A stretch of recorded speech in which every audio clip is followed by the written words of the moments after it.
ያን ብቻ የሚጸልየው ነገር የሚያምን ሰው ይሆናል፣ ማመን የማይችሉ ሰው አይሆንም።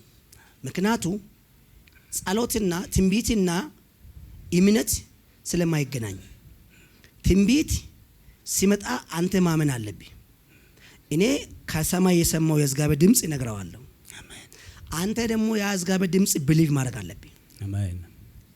ማመን ካልቻልክም ደግሞ እግዚአብሔር ነው፣ ካመንክም እግዚአብሔር ነው። እውነት ነው። እስኪ አንድ አሜን በል። አሜን። አንተ ውስጥ ትልቅ ሶርስ እንዳለ ታምናለህ? በትክክል ነው። የእግዚአብሔር ሰው እዚህ ውስጥ ምንጭ የእውቀት ምንጭ አለ። ብዙ ነገር ነኝ እኔ። የሚገርምህ የእግዚአብሔር ሰው የቀድሞ ሰራዊት ካፒቴን ነኝ። ኦኬ። ደራሲ ነኝ፣ ጋዜጠኛ ነኝ፣ መምህር ነኝ፣ ጸሐፊ ነኝ። በጣም ብዙ ጽፌያለሁ። ወደ 17 መጽሐፍ ጽፌያለሁ። መንፈሳዊ ነገር ጽፌያለሁ። እሺ። እና የዛሬዋን ቀን ራሱ ሴሌክት አድርጌ ነው የመጣሁት። የመጨረሻ ብዬ ነው የመጣሁት። ብዙ ጊዜ ተመላልሻለሁ። አገልጋዮች ያቁኛል። ልጄቼን ልጄ እመጣለሁ፣ ባለቤቴንም። ዛሬ ግን የመጨረሻ ብዬ እቺን 30 መስከረም 30 ሴሌክት አድርጌ የመጨረሻው መጨረሻ ብዬ ዘ ኤንድ ኦፍ ኢንድ በቃ ወስኜ የመጣሁበት ቀን ነበር ዛሬ። እግዚአብሔር በትክክል አግኝቶኛል።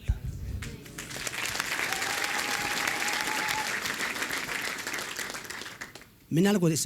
ምንጩ ነው ውስጥ ያለው የእውቀት ምንጩ ውስጥ አለ። አሁን ስማ፣ ያንተ ችግሩ አሁን አንተ በለፋ መጠን አላገኘም። ከዛ ተገልላልና ጫፍ ላይ ነው አለው። እኔ አሁን የምነግርልህ አሁን የእግዚአብሔር ቧንቧ ወደ አንተ ሊያዞር ነው። አሜን አሜን። እግዚአብሔር ሰው የማን ቧንቧ? የእግዚአብሔር ቧንቧ። የእግዚአብሔር ቧንቧ። አሜን።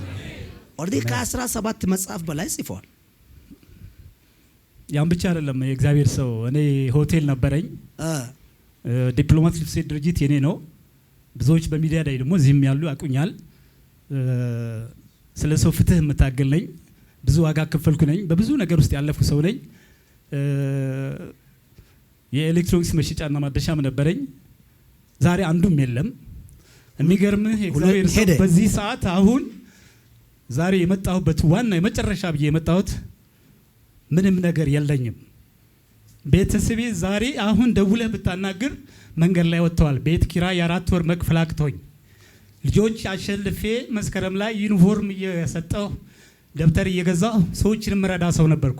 ዛሬ ልጆቼ ትምህርት ቤት አልገቡም። 3 ልጆቼ ትምህርት ቤት አልገቡም። አሁን ደውለህ ብታናግር ቤተሰቤ በለቅሶ ላይ ያሉት እቃ ውጭ ወጥተውት በፖሊስ ታሽጓል። እና በዚህ ሁኔታ ሆኜ ነው ዛሬ ወደ እግዚአብሔር ቤት ወደ እግዚአብሔር ሰው የመጣሁት። እና በጣም የሚያሳዝን ታሪክ ያለኝ ሰው ነኝ። የሀገር ባለውለታ ነኝ። ጡረታ እንኳን የሌለኝ ሰው ነኝ። ሀገሬን 13 ዓመት በካፕቴንነት አገልግያለሁ። ያልሆንኩት የለም ለሀገሬ። ኦኬ። እናንተ ላይ የተበቀሉ ሰዎች ላይ ትበቀላላችሁ።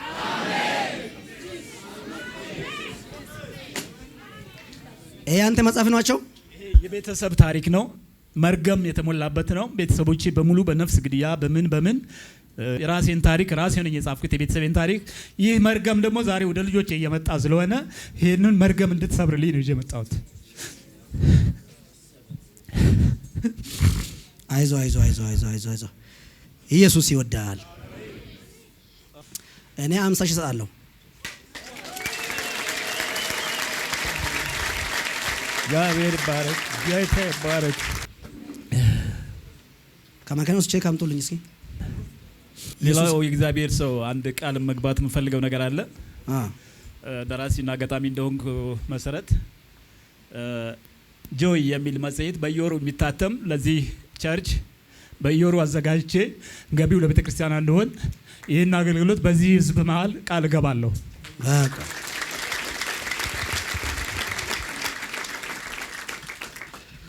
ከዚህም በኋላ አሁን አንድ ጊዜ ክርስትና ብዙ ውጣ ውረድ ያሳልፋቸዋል። የምታልፉ ደግሞ ውጣ ውረድ አደጋ ያለበት ነው፣ ችግር ያለበት ነው። ወንጌል ደግሞ ሰው ርቦኛል ካለ እንጀራ ሰጣችሁ መጸለይ ነው የሚያዋጣ። ይሄ የወንጌል አካሄድ ነው። ወንጌል ርቦኛል ካለ እንጀራ ገዛለት፣ ምክንያቱ ኢየሱስ የሚወደው ያ ስለሆነ። ዝም ካላችሁ ደግሞ ምንም ጥቅም የለም። አሁን የሱ ዕቃ ውጪ ነው ያለው፣ የእናንተ ዕቃ ደግሞ ቤት ውስጥ ነው ያለው። ዝናብ ላይ ነው ጌታ ሰው። አሜን ነው። ስለዚህ የእናንተ ዕቃ ቤቱ ነው ያለው፣ የሱ ዕቃ ውጪ ነው ያለው። የኔም ዕቃ ቤቴ ነው ያለው። እና ወንጌል ከንፈር እየመጠጣችሁ ሳይሆን ወንጌል ትክክለኛ መንገድ ነው። ወንጌል የራቡ ሰዎች ማገዝ አለባችሁ፣ የደከሙ ሰዎች መረዳት አለባችሁ።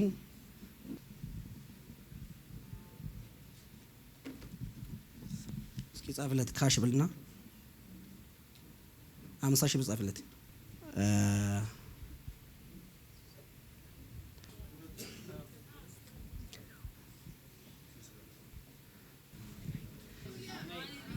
ኢየሱስ ጌታ ነው።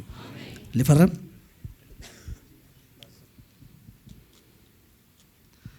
እግዚአብሔር ይባርክ።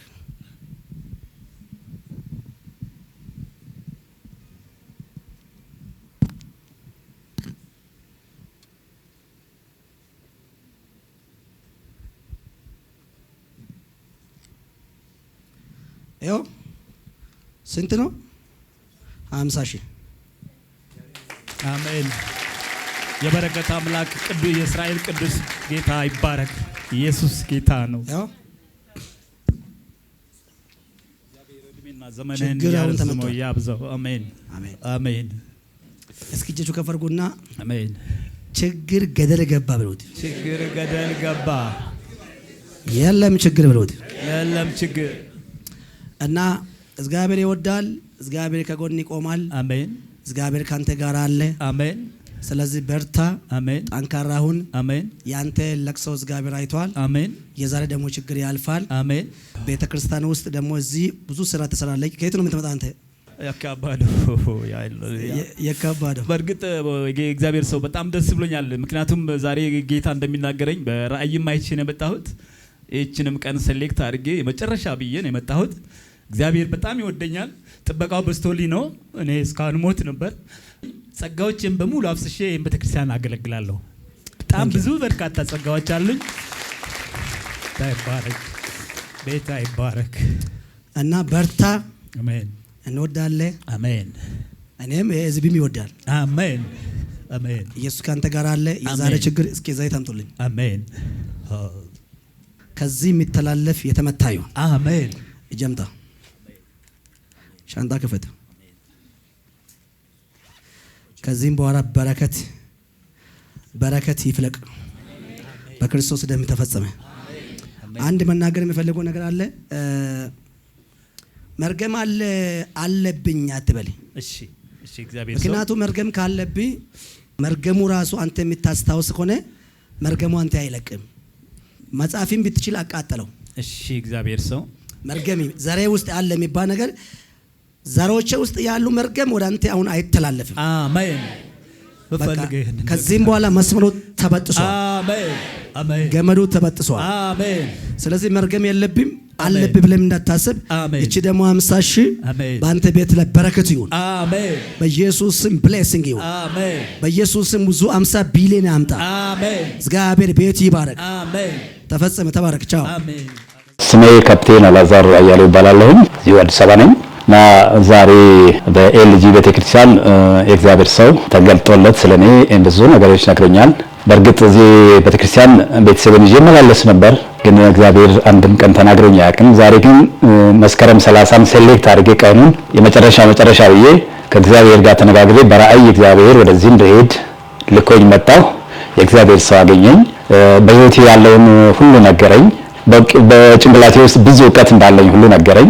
እንዲሁም ደግሞ ጠላቶች ፈሩ። እዚህ ቤተክርስቲያን በአገልግሎት የእግዚአብሔር ሰው ተክሎኛል። የዚህ ቤተክርስቲያን ከዚህ ሰዓት ጀምሮ አገልጋይ ነኝ። እግዚአብሔር እዚህ ቤተክርስቲያን ውስጥ ድንቅ ነገር ያደርጋል እና ሰዎች ዝም ብለን በስሜት ከምንነዳ የእግዚአብሔርን መንፈስ እየመረመርን የእግዚአብሔር ቃል እንደሚለው ጥንት የቤሪያ ሰዎች ዕለት ዕለት መጽሐፍ ቅዱስን ይመረምሩ ነበር ይላል እና እንደዚህ ሆነን እያሉ ቃሉን ይመረምሩ ነበር። ስለዚህ መጥቶ ማየት፣ መመርመር፣ መፈተሽ ይገባል። ዝም ብሎ ሌላ ስም መስጠት ወይም ደግሞ የማይሆን ታፔላ መለጠፍ አላስፈላጊ ነው። ስለዚህ ጌታ ይባርካችሁ። የእግዚአብሔር ሰዎች መባረክ የምትፈልጉ የነብዩን እግዚአብሔር በነብዩ ላይ የሚጠቀመውን ቅባት ለማየት የምትፈልጉ ሁሉ ወደዚህ ኑ እላለሁ። አመሰግናለሁ።